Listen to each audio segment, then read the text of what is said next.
I have a question for Muslims, so if you're Muslim, please come to the front.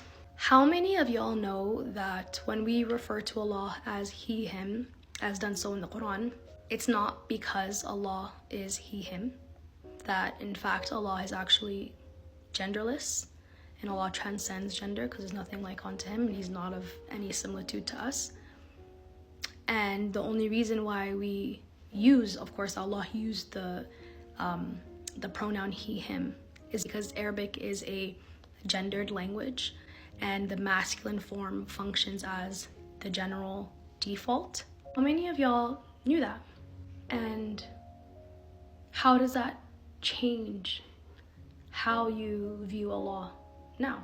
Do you think that has impacted how Islam has been interpreted all these years?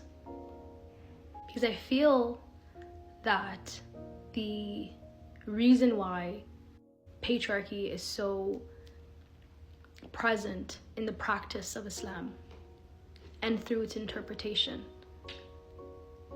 is because of that misunderstanding. I wrote a whole essay on this, calling it the masculinization of Allah subhanahu wa ta'ala in Islam and comparing it to the whitewashing of Jesus in Christianity, because both are ways in which the dominant group, the male group in Islam, and the white Europeans who were practicing Christianity, how they've mapped themselves onto divinity as a way to sanctify their power and to, attribute or to make them, proximal to divinity.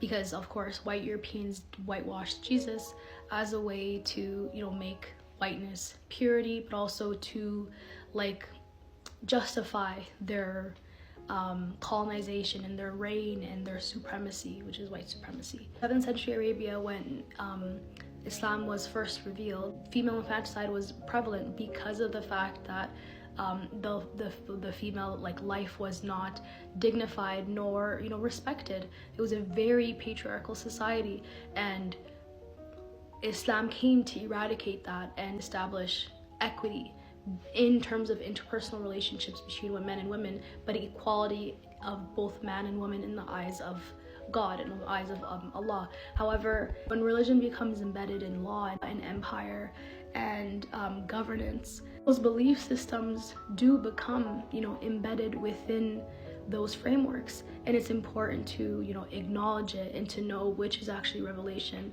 and which is actually institution, because institution uses religion to root its power, right, to ground its power. If you're interested in reading about this more, I'll be posting on my Substack, inshallah ta'ala.